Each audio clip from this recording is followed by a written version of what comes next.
Good evening, everyone, and welcome back to PrepBee. This is our ongoing series of success stories, and I'm honored to introduce Sumedh. He has achieved the remarkable milestone of converting SIBM Pune.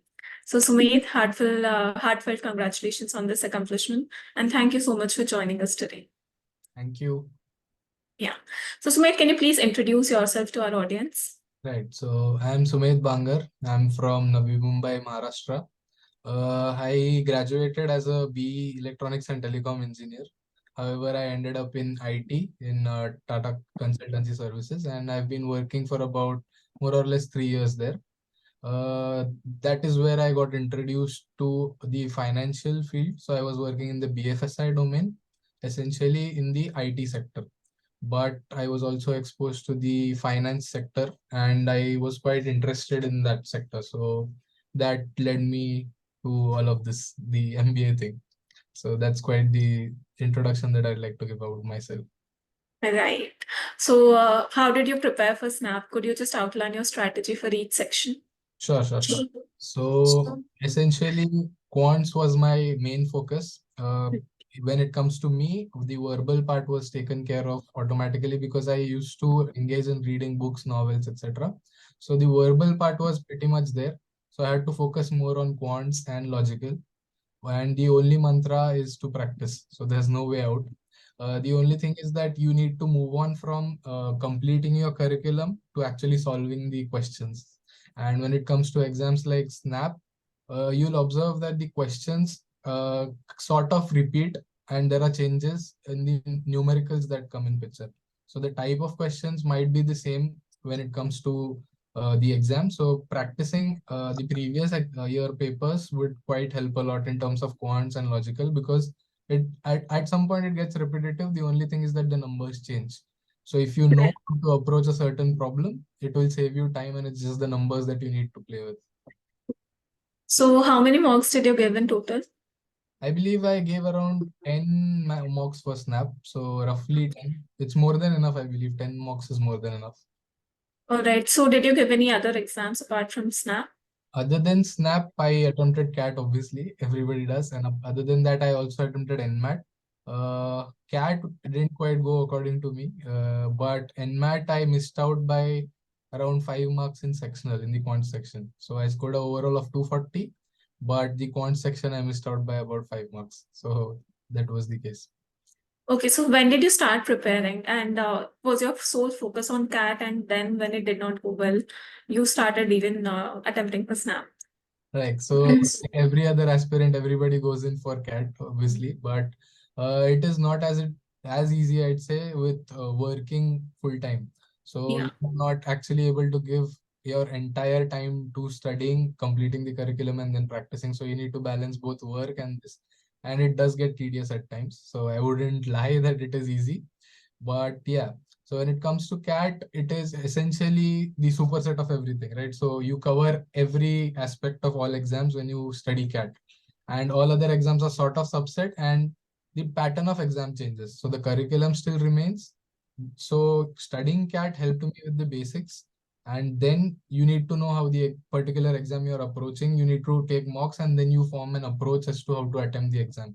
So when I studied CAT, it's about negative markings essentially. So you need to think what you need to attempt, what you don't need to attempt, and you need to approach that way. But when it comes to NMAT, you need to change that approach because there is no negative marking as such. Like they don't have a transparent scheme.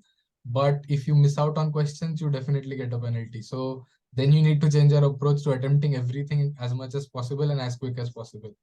And then you come to Right. SNAP, wherein you actually combine both the CAT as well as the NMAT approach because SNAP is only a 60-minute exam with negative marking. So you have Yeah. to be quick as to decide which question to attempt and which not to. If you're not, I mean, quickly you have to decide as to if you're not attempting this question, then just move on to the next question and figure it out. So that was Right. when it comes to the different exams that I give. Okay, and you can give 3 attempts in SNAP. How many did you get? I did give 3. When it turns out attempt-wise, I believe I felt like my first attempt was great. Second was a bit off, and third was just haywire. It was quite tough as per me. Some found that the third attempt was quite easy, but for me, it just comes down to that day and your mindset when you're actually giving the exam. So it might be easy, but you're just not there in the right mindset and it turns out tough. But to my surprise, I scored well in the second attempt. So my second attempt score counted in the final thing. Right. So would you advise the other candidates to give all the attempts? I'd say yes, because as per my experience, the difficulty level did vary in the three attempts. So you wouldn't want to regret, like, one attempt costs you about 2.5K. It is a lot, I know that. But when it comes to attempts, you've given first two, and then it turns out that the third attempt was quite easy. Then you regret it because there's no normalizing that takes place in Snap. Yeah. They just consider whichever is the best score and then they go with it. So you don't want to miss out on 1 year if you're actually not giving one attempt. So if you do give three attempts and it turns out that the last attempt was worse, fine. It's just like 2.5K invested. But Right. if it is easy, then it's a matter of regret that maybe I could have figured out the last attempt and gotten it. Right. So what is something you wish you had known before you started the preparation? So I'd say one advice I would like before starting the preparation was that the curriculum will never end. So you need to at some point put a break to actually studying what the course is and practicing more sums on it. So curriculum is a lot. So endless. Basically, as much as you study, it is less only. It will not get over. But at some point, you need to stop that and focus more on the mocks, because it is the approach towards the exam that helps a lot more than actually knowing stuff. So once Okay. you figure out the approach, you'll know which questions to attempt, which not to attempt. That will help more in scoring more than knowing everything. So you'll know everything, but at times you might figure out that some calculation went wrong and it will still get end up in negative marks. But I'd say mocks help a lot more than the actual curriculum studying. So you need to balance that quite well. Great. Could you reflect on any memorable experiences that you had in your MBA preparation journey? So I'd say what's memorable is we have lakhs of aspirants that are attempting towards the same top colleges, but it turns out that everybody is quite helpful when it comes to preparation and everything. So there's a sort of different level of friendship that is developed between all aspirants, in spite of knowing that these are the only people that are going to be our competition. So that's something healthy that I'd say, because normally in corporate world also, if you see, there's a lot of competition and people will try to trample upon you. But when it comes to being an MBA aspirant, people are readily there to help you out if you are stuck somewhere or not. So that is something that is quite memorable for me. Right. A fun fact. Like I met Ayush and Dev, who are the founder and the other co-founder, via the CAT preparation groups only. And now we have this startup. So what you said is so true. Yeah, yeah, yeah. Okay. So now can you please describe your GEPI experience at SIBM? Right. So in particular, I'd say symbiosis in general, the GE process and the PI process is quite systematic. So they actually bring together all the people. So let's say on a day we have about 100 people that are giving the GEPI. They club them all together. They'll instruct you what the process will be, how it will go about. And then they separate you as per groups. They'll show you an Excel wherein they'll separate about 10 people in one group, and they'll tell you that this will go into a breakout room. So there's nothing that you have to do. You just have to stay attentive and present in the moment. So now they will move you to the breakout room and then conduct the GE first, followed by the PI. So GE is also well informed, and I'd say the market situation that happens in normal GDs, that is quite avoided in GE, because they follow a format wherein they'll give you a problem statement. They'll tell you to think about it for a minute or two. Then they follow a pattern wherein you are given a minute to give your points forth. So like everybody gets a chance individually to put their points forth. And once that is done, then they'll allow you a set of 6-7 minutes to discuss and come to one conclusion. So what that does is everybody gets some time to voice their opinion, which makes them feel that, yeah, I spoke something, which in turn helps in the group discussion, because then people are not pouncing on you just to prove their point. So the market situation is avoided in such case. So G is quite well. So if you are stern with your points, you figure out how to enter a conversation, how to lead it, how to start it, how to conclude it. You're well in. G is quite, I mean, stress free compared to other places. When it comes to PI, essentially, I saw that I have given interviews for SCMHRD, SCMHRD BA, and SIBN. So there was a certain pattern that was followed in all three interviews. So one is the same, introduce yourself, then why MBA, that is followed everywhere. But once that is done, they'll figure out what is your weak point, or they sort of try to figure out maybe this part of your profile is where you will be weak. So they try to target that part wherein, let's say, my BE was done back in 2021 and I had a 3 years of gap or work experience. So the curriculum knowledge obviously will lack in terms of electronics and telecommunication. But what I observed is the BA profile in SCMHRD was focused more on work experience. So, in spite of knowing that, they did not focus more on my work experience, but they went back to my graduation knowledge. And they bombarded me with questions of statistics and electronics and telecommunication, etc. So, what I believe is they try to stress you out and see that if you're breaking or not. You need to keep your composure in that place, as in you don't show it on your face that yeah, you don't know. If you don't know, just be stern about it that yeah, I do not know, it's been a certain while. Just be reasonable about it and they'll be fine with it. Because what I feel is in STMHRD interviews there were many questions that I couldn't answer back from graduation, but I was quite honest about it that this is something that I know about 50%, I'm 50% not sure, or I just don't know this answer. But if you show panic on your face, they will catch you and they'll be like, this is what you wanted in the end. They will try to. So that was one thing. The other thing is the generic HR questions were asked, and they also focused on some general awareness because beforehand, I believe in Snap, they used to have some questions on GK in the exam itself, but then they scrapped it. But now, just to include that part, they are focusing a little bit of the interview on some general awareness questions. So it comes down to uh, statics, general awareness questions are quite less. Current affairs are more, I'd say, in SIBM as well as CMHRD. And other than that, I believe they focus more on guesstimates, especially STMHRD bombards you with guesstimates questions. And then you are stunned because you're not quite prepared because the interview is quite going as you are expecting. And then suddenly guesstimate questions will arrive at you. They'll just give you 30 seconds. 30 seconds is definitely not enough to get a guesstimate's answers. But they'll try to figure out how your approach is, how you're breaking down the entire population into different categories, then narrowing it down. What are your set of filters that you're applying? So your answer may be way off. My answer was definitely way off in my first interview, but turns out I converted both SCMHRD BA as well as core. In both those cases, my answers were way off, but what they focused on was how I broke it down, how I broke down the entire population into multiple filters and what my approach was towards getting the answer. So that was one. Luckily in assignment interview, there was no estimates question. So I was quite lucky with that. All right. And how did you prepare for your PI? PI, our PrepBee was of much help for me. So essentially, I had just these three calls were my best calls. So I was focused on these three things. First thing is general awareness and static awareness is something that you need to do every day. So you just can't go that I studied this for 2 days and then it's done.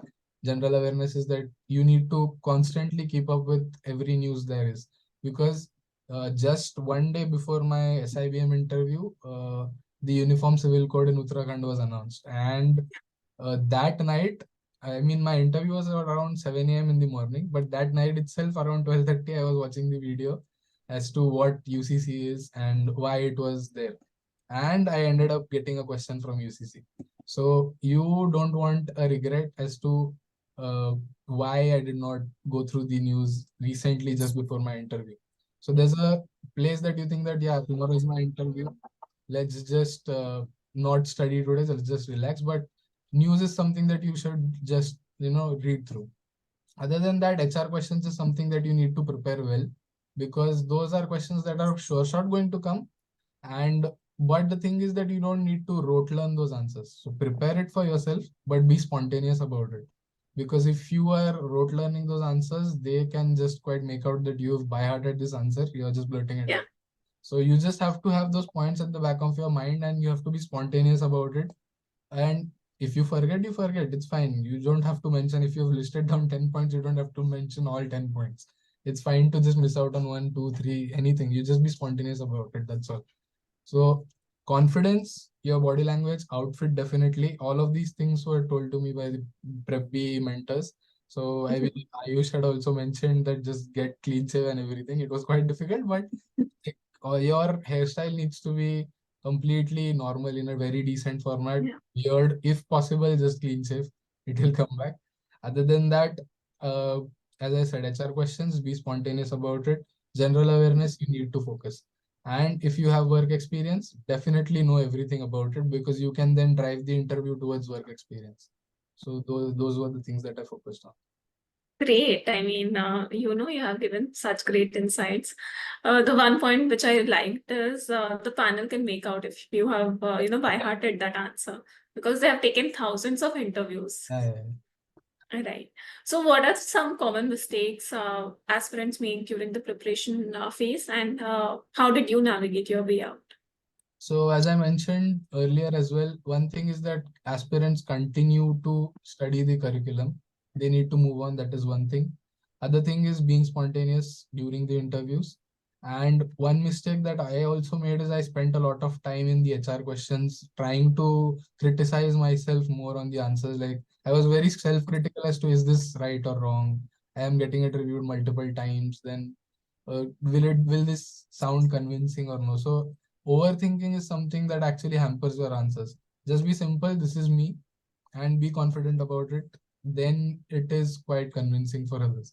If you are structuring it too much, then it seems scripted because obviously they will know that you are preparing for the interview. So you will script it, but if you are doing it too much, then they also can make that out. So yeah. Yeah.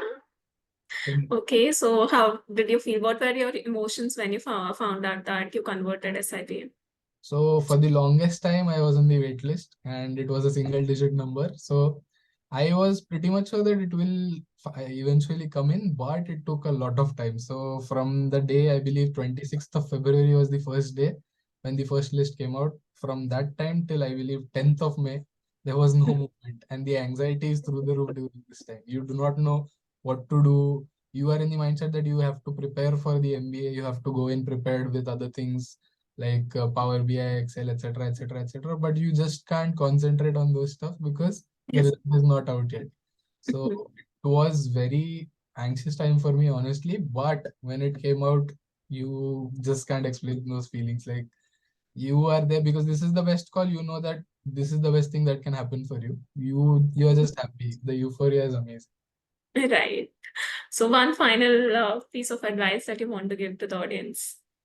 I'd just say I know that this process is quite stressful. You're constantly thinking होगा कि नहीं होगा करना ही है. This is my dream college. This is my dream college. But getting caught up in that is going to hamper your performance in exams as well as interviews. So the more you clear your mind, and I'd say if you are obstructing yourself from going out or spending time with your friends or playing sports, it might just not work out for you if you're a person who was doing that before. So just continue doing that in a regulated manner because that way all your stress is going to go. You will not overthink, etc., etc. So stay stressed, focus on your preparation, but also do the things you were doing before that. Because if you don't do that, it will sort of get monotonous. The preparation is going to get monotonous, and then the mindset is not right. You will sort of go into the things stressed, and the performance will get affected by that. So you want to avoid that for sure because your capabilities are much more than that. Right. Thank you so much, Sumedh, for sharing all these insights, and your journey is truly inspiring.